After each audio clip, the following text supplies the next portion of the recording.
Hey guys, I just got back from Vision Quest Labs. Chris and I went together, we did my Dexa scan, and we got the results here, and they are insane. So we're gonna show you the video of the Dexa scan, show you what the process looks like, and then we'll come back and we'll go over these results real quick with you and show you what we found.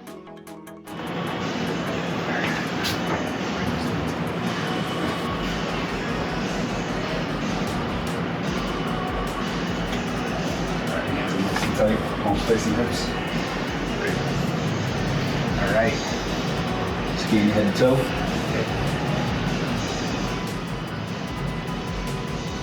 Jeremy, you want to talk about a little bit what it's doing right now? So it's just positioning itself right now. I'm actually getting ready to hit start. Okay. It's just going to scan him head to toe, deciphering all the different tissues in his body. So it's about a 6.5 minute scan here, a little less than that. So it just swipes back and forth, tracking everything. If you want to get a shot of the monitor here, you can see it live action as it's going to start to kind of pinpoint him.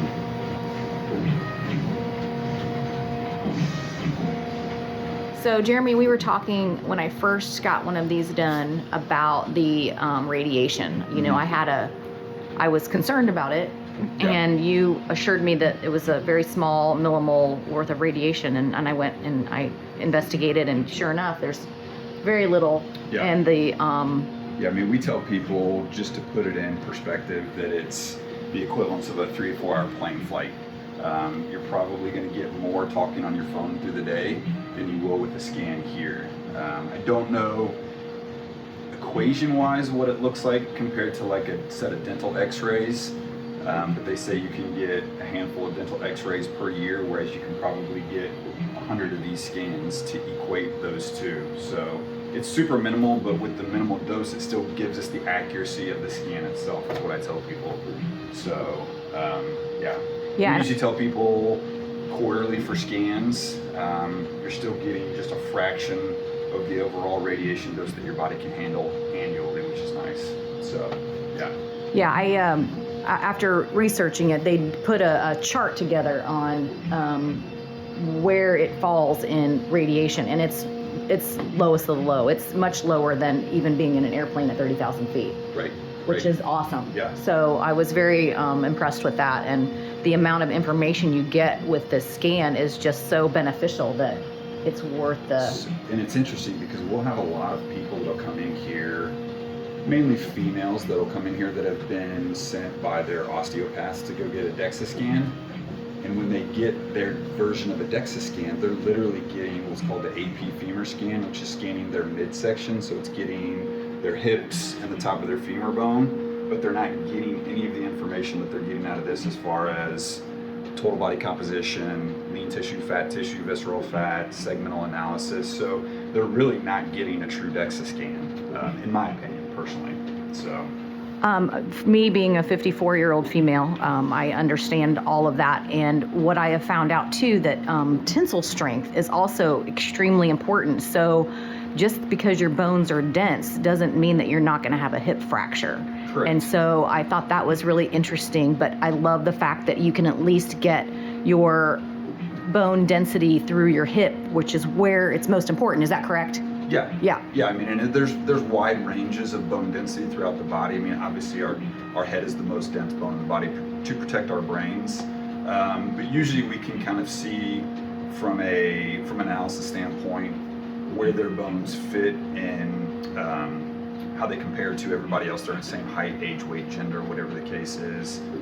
So we can see if they have weaker areas. I mean, obviously we can see if they're pre-osteopenic or osteoporosis. Fortunately, we've never had anybody that's walked in here being full-blown osteopenic or osteoporosis.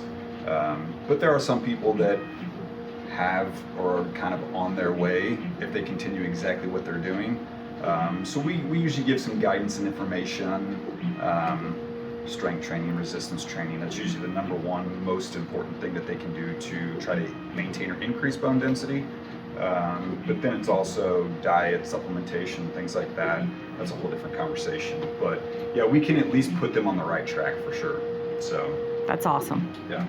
Let's see what he's doing here. Oh, he's almost done. Not done. Let's look at this real quick. There is Matt Tanner's skeleton. And he's done. So what's cool is you've been in here twice now. So now you'll get some comparative data from your first scan. I mean, the first scan is always good for a baseline, but having an additional scan, especially if somebody's instituted changes, it's always interesting to see what's changed. So, and the first thing I look at before I even print this out is what's changed here from a lean tissue, fat tissue standpoint. And I always look to see an X. We want to see it in the opposite manner of this, because this person, the example that we have up here, she lost lean tissue, gained fat tissue. Good news for you is you're the flip-flop opposite. Really? So, yeah. Yay. It's always a good thing. So, all right. Yeah. Hey guys, now that you saw the video, you know a little bit about what the Dexa Scan does. Saw where we do that at Jeremy's place at Vision Quest Labs. We've got the results in, and Chris is going to go over some of the really cool results. I think they're really cool. So here we go. Okay. A year ago, Matt Tanner was 175.6 pounds. Today, he was 174.6 pounds. So basically within the same weight for an entire year. If you're looking at a scale, you'd be like, okay, I'm pretty much the same. I'm doing really well. I've grown a year older and I'm staying the same consistent weight. You've got to feel good about yourself. But what it doesn't tell you is the fact that he lost 10 pounds of fat and gained 10 pounds of muscle. That's insane. Nobody does that. Like, nobody does that. And his lean tissue went from 138 pounds to 147 pounds. So 9 pounds of lean mass, which equates to his body fat percentage a year ago was 16.9%, which for men, that's a really good number. For women, that's an amazing number. But for a man, 16.9 is very good. Today, it's 11.2%. He is super lean. He has more muscle mass, and yet he still is the same weight. So when you look at your scale is not even remotely the answer to the question. But you need to look at how much fat you've lost, how much muscle you've gained, and your body composition. And that's what this amazing evaluation does. So now that we've looked at the results real quickly, Friday this week, we're going to do a webinar. Chris is going to lead a discussion on how we got those results. So the diet and the training that I've done over the last really 3 or 4 months, but the last year to achieve those results. We're going to cover all that in a 30-minute webinar, 1 p.m. Eastern time. And it's a free webinar. Go to the Strate Fuel social media. Check the link in the bio. The link for the Zoom link is there. So check it out. And if you miss it on Friday, we're going to record it and we will post the link to watch the recording. So hope to see you guys there.